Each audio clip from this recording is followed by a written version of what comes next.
Hi friends, Shri ఆద్య మీడియాకి స్వాగతం సుస్వాగతం.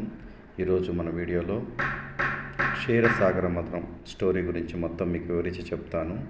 మన ఛానల్ ముఖ్య ఉద్దేశం కూడా టెంపుల్స్, ఓల్డ్ స్టోరీస్ గురించి మీ ముందు ఉంచడం, మీకు అందరికీ తెలియజేసేలా చేయడమే మా ముఖ్య ఉద్దేశం కూడా.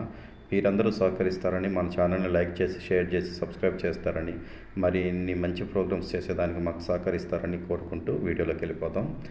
క్షీరసాగర మథనం తెలుసు కదా, అమృతం కోసం దేవతలు దానవులు ఇద్దరు కలిసి చేశారనమాట. అసలు దీనికి అంత అవసరం ఏమొచ్చింది అనేది మొత్తం ఈ కథ అంతా కూడా మీకు ముందుకు చెప్తాను అనమాట. అసలు క్షీరసాగర మథనానికి పూనుకోవడానికి కారణం, రాక్షసుల బాధ పడలేక దేవతలు శివుని, బ్రహ్మని వెంటబెట్టుకుని శ్రీ మహావిష్ణువు వద్దకు వెళ్తారన్నమాట. వెళ్ళి వాళ్ళ బాధలన్నీ చెప్పుకుంటారు. అప్పుడు మహావిష్ణువు వారి మొర ఆలకించి, ఇప్పుడు రాక్షసులు బలంగా ఉన్న కారణం చేత వారితో సఖ్యంగా ఉండండి, వారితో సఖ్యంగా ఉండి క్షీరసాగర మథనం ప్రారంభించండి, అంటే సముద్రాన్ని చిలకండి అని చెబుతారు. ఆ మథనానికి కవంగా మందరగిరిని వాడండి, త్రాడుగా వాసుకుని వినియోగించండి అని చెబుతాడు. ఆ మథన సమయంలో అమృతం పుడుతుంది, దానిని మీరు ఆరగించి బాధలన్నింటినీ తొలగించుకోండి అని విష్ణువు సెలవిస్తాడు. ఆ మాటలు విని దేవతలు ఆనందించి వారి వారి గృహాలకు వెళ్ళిపోతారు. కొంతమంది రాక్షసులు దేవతా సంహారానికి ముందుకు వస్తుంటే బలిచక్రవర్తి వారిని వారిస్తారు. ఆ తరువాత అలా కాలం వెళ్ళబెచ్చుతున్న సమయంలో ఒకరోజు ఇంద్రుడు రాక్షసులకు క్షీరసాగర మథనం జరిపితే అమృతం పుడుతుందని, అమృతం సేవిస్తే మృత్యువు చేరదని చెప్తాడు. దానితో ఉత్సాహవంతులైన రాక్షసులు క్షీరసాగర మథనానికి ముందుకు వస్తారు. క్షీరసాగర మథనం ఎలా ప్రారంభమైంది? మందరగిరిని త్రవ్వి తీసుకుని రాగా అది పారమై కింద పడబోతే శ్రీ విష్ణువు గరుడారూఢుడై వచ్చి మందరగిరిని క్షీరసాగరంలో వదులుతాడు. వాసుకిని ప్రార్థించి వాసుకి అమృతంలో భాగమిస్తామని చెప్పి ఒప్పించి దాన్ని రజ్జుగా, అంటే చిలకడానికి కవంగా, పాలజంపులను చిలకడానికి కవంగా ప్రారంభిస్తారు. అలా చిలకడం ప్రారంభించేటప్పుడు దేవతలు వాసుకి పడగ వైపు నడిచారు. దానితో రాక్షసులు కోపించి తోక వైపు నిలబడి చిలికే నీచులమా అని అనగా దేవతలు తోక పట్టుకొని చిలకడానికి అంగీకరిస్తారు. ఈ విధంగా చిలుకుతుండగా మందరగిరి క్రింద నిలిచే ఆధారం లేక క్షీరసాగర మథనంలో జారిపోతుండగా శ్రీ మహావిష్ణువు కూర్మావతారం ఎత్తి ఆ పర్వతాన్ని తన వీపు మీద ఉంచుకుంటాడు. అంటే కింద బేస్ కావాలి కాబట్టి ఆయన ఆ అవతారం ఎత్తేసి ఇక్కడ కవంకి కూర్మావతారం కింద ఎత్తి పట్టుకుంటాడు అనమాట. మందరగిరితో మథనం జరుపుతుండగా విపరీతమైన వృధ వచ్చి వస్తుందన్నమాట.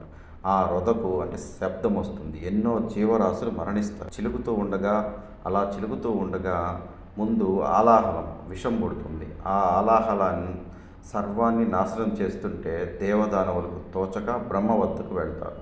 బ్రహ్మ విష్ణువు వద్దకు, అక్కడి నుండి కైలాసంలో ఉన్న శివుని వద్దకు వెళ్ళి క్షీరసాగర మథనం జరుపుతుండగా వచ్చిన దానిని అగ్రతాంబూలంగా స్వీకరించమని ప్రార్థించగా శివుడు ఆలాహలం అని గ్రహించి పార్వతితో సేవించమంటావా అని అడుగగా సకల సృష్టిని రక్షించడానికి సేవించమని చెబుతుంది. అప్పుడు శివుడు ఆ గరళాన్ని తీసుకుని తన కంఠంలో ఉంచుకుంటాడు, అంటే మింగకుండా కంఠంలో ఉంటాడు. అందువల్లే ఆయన గరళకంఠుడు అని కూడా పేరు వస్తుంది. కానీ గరళం శివునిలో విపరీతమైన వేడిని, తాపాన్ని పుట్టించడం ప్రారంభిస్తుంది. దానిని తట్టుకోవడం కోసం నిత్యం నెత్తిపైన నీళ్లు అభిషేకించుకుంటూ ఉంటాడనమాట. అందుకే మనం శివలింగానికి అభిషేకాలు అవి చేస్తూ ఉంటామన్నమాట ఇప్పటికీ కూడా. అక్కడి తాపం అణగడానికి క్షీరసాగర మథనంలో నుంచి పుట్టిన చంద్రుడిని శివుడు తలపైన పెట్టుకుంటాడు. గంగమ్మ తల్లిని నెత్తిపైన ఉంచుకుంటాడు. అయినా తాపం ఇబ్బంది పెడుతూనే ఉండడం వల్ల శివుణ్ణి కనుక్కునే భక్తులు శివలింగానికి నిత్యం మనం అభిషేకాలు చేస్తూ ఉంటాం, ఆయన చల్లబడ్డానికి అనమాట. ఇవన్నీ ఓకేనా. శివుడికి అభిషేకం ఎందుకు చేస్తారు ఇప్పుడు మీకు అర్థమైందా? అందరూ వినండి శ్రద్ధగా. ఇలా చిలుకుతూ ఉండగా తర్వాత దేవదానవులు మళ్ళీ క్షీరసాగర మథనం ప్రారంభిస్తారు. మథనం జరుపుతుండగా కామధేను పుట్టింది. తర్వాత ఉచ్చస్రము, ఐరావతము, కల్పవృక్షము, అప్సరసలు, చంద్రుడు, లక్ష్మీదేవి పుడతారు. కామధేనువును, కల్పవృక్షాన్ని, ఐరావతాన్ని ఇంద్రుడు తీసుకుంటాడు. ఉచ్చైశ్రవాన్ని బలిచక్రవర్తికి ఇస్తారు. తర్వాత లక్ష్మీదేవి పుడుతుంది. మహాలక్ష్మి పుట్టిన వెంటనే ఆమెకు మంగళ స్నానం చేయిస్తారు. సముద్రుడు ఆమెకు పట్టుబట్టలు ఇస్తాడు. వరుణుడు వైజయంతిమాల ఇస్తాడు. విశ్వకర్మ సువర్ణ అలంకారములు ఇస్తాడు. ఆమె వైపే ఓరచూపుతో చూస్తున్న విష్ణువు చెంత చేరి లక్ష్మీదేవి, శ్రీదేవి అయినటువంటి లక్ష్మీదేవి దేవదానవులతో మీ ఎవరితో చేరినా సుఖం ఉండదు, శ్రీ మహావిష్ణువు చెంత ఉంటే నిత్య సుమంగళిగా ఉంటాను అని చెప్పి మహావిష్ణువు మెడలో పూలమాల వేసింది. అప్పుడు సముద్రుడు కౌస్తుభమణిని తీసుకొని విష్ణువుకి ఇచ్చాడు. విష్ణువు ఆ కౌస్తుభమణితో పాటు లక్ష్మీదేవిని తన వక్షస్థలంపై విరాజిల్లేటట్టు చూసుకున్నాడు. దేవదానవులు మళ్ళీ మదనాన్ని ప్రారంభిస్తాడు. అప్పుడు వారుని సుర లేక కళ్ళు పుడుతుందన్నమాట. వారుని తమకు కావాలని రాక్షసులు అడుగుగా వారుని దానవులకు ఇస్తారు. క్షీరసాగర మదన సమయంలో ఎన్నో అనర్హమైన వస్తువులు ఉద్భవించాయి.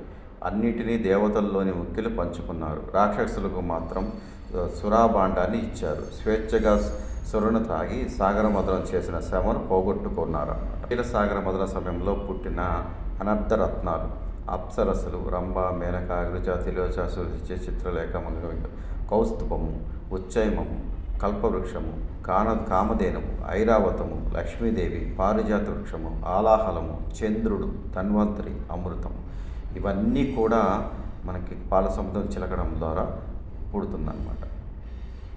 ఇక మనము స్టోరీలోకి వెళ్ళిపోతే మళ్ళీ ధన్వంతరి అమృత కలశంతో ఎలా పుడతాడు, చివరిగా మోహిని అవతారం మహావిష్ణువు ఎందుకు దారుస్తాడు ఈ వీడియోలో చూద్దాం నెక్స్ట్. ఆ తర్వాత ధన్వంతరి అమృత కలశంతో ఆవిర్భవిస్తాడు. చివరిగా ధన్వంతరి అనే దేవత అంటే ఆరోగ్య దేవత అన్నమాట. ధన్వంతరి ఆ అమృత కలశంతో ఆవిర్భవిస్తాడు. అమృతాన్ని చూడగానే దానవులు ఒకరి మీద ఒకరు పడి కొట్టుకోవడం ప్రారంభిస్తారు. దానవులు కొట్టుకోవడంతో అమృతం చేతులు మారిపోతుంది. దేవతలు దీనవదనులై శ్రీ మహావిష్ణువును ప్రార్థిస్తారు. శ్రీ మహావిష్ణువు వారిని వచ్చి ఓదార్చి జగన్మోహిని అవతారం ఎత్తి ఆ దానవుల వద్దకు వస్తాడు.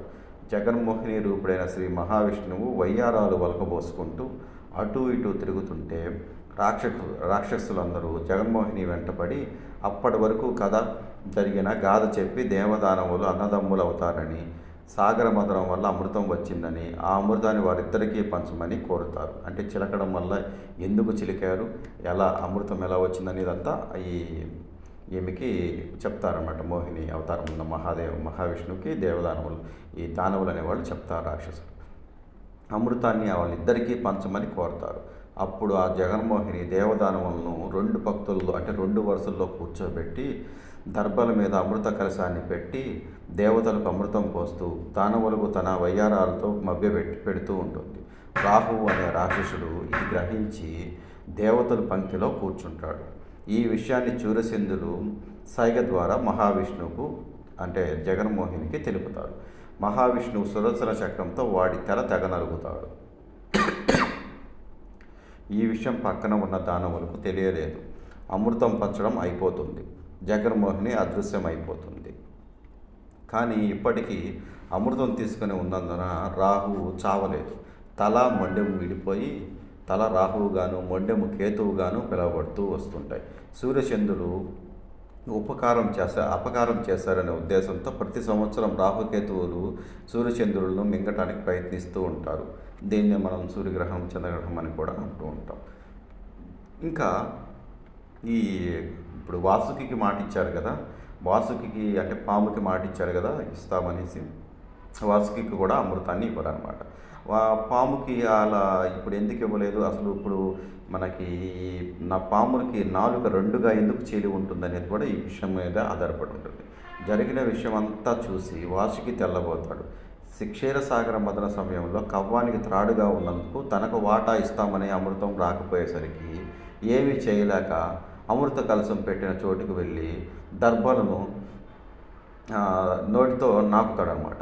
వాటి మీద ఏమైనా అమృతం పడిందేమో అని, అలాగైనా అమృతం నోట్లోకి వస్తుందేమో అని చూస్తాడు. అమృతం దక్కలేదు. కానీ దర్భలు అంటే గట్టి ఉంటుంది కదా, బాగా షార్ప్ ఉంటుందన్నమాట. పదులకి నాలుగు నిలువునా చీరుకుపోతుంది. అప్పటి నుంచి వాసికి సంతానమైన సర్పాలకు నాలుక నిలువుగా చీరుకుని ఉండి 2 నాలుకలు ఉన్నట్లుగా కట్ చేసినట్టుగా ఉంటుంది. ఇప్పటికీ మనం చూస్తూ ఉంటాం. ఓకే ఫ్రెండ్స్, చూశారు కదా మనకి ఇది ఈ అమృతం ఎలా వచ్చింది. చాలా క్వశ్చన్లకి మనకి ఇక్కడ ఆన్సర్లు ఈ వీడియోలో దొరికాయి. పాముకి 2 నాలుకలు ఎందుకు ఉంటాయి, సూర్యచంద్రులకి ఇప్పుడు వాళ్ళకి సూర్యగ్రహణం చంద్రగ్రహణం ఎందుకు వస్తుంది, ధన్వంతరి ఎలా అంటే ఎవరు, ధన్వంతరి ఎలా పుడతాడు, అమృతంలో పుట్టినవన్నీ ఇప్పుడు పాలసముద్రం చిలకడం ద్వారా ఏమేమి పుట్టాయి, అవన్నీ కూడా మీకు ఈరోజు ఈ వీడియోలో చిన్న వీడియో అయినప్పటికీ అన్నీ మీకు వివరంగా చెప్పడం జరిగింది. ఓకేనా ఫ్రెండ్స్, లక్ష్మీదేవి పుట్టింది, లక్ష్మీదేవి ఎలా పుట్టింది అనేది కూడా మీరు ఈ వీడియోలో తెలుసుకున్నారు. ఓకే ఫ్రెండ్స్, మరిన్ని కొత్త వీడియోలన్నీ మీ ముందుకు తీసుకొస్తాము. చూస్తూ ఉండండి మన ఛానల్, ఎక్కడ స్కిప్ చేయకుండా మొత్తం చూడండి. మన ఛానల్ని చూస్తూ లైక్ చేయండి, షేర్ చేయండి, సబ్స్క్రైబ్ చేయండి. మీకు ఇంకా మరిన్ని విశేషాలు కొత్త వీడియోలు మీ ముందుకు ఉంచుతాము, మేము పంచుకుంటాము. ఏదన్నా సలహాలు సూచనలు ఉంటే కామెంట్ చేయండి. Okay friends, please subscribe my channel Shri Aadya media. Okay friends, bye. మరి ఒక వీడియోలో మళ్ళీ కలుసుకుంటాం. బాయ్.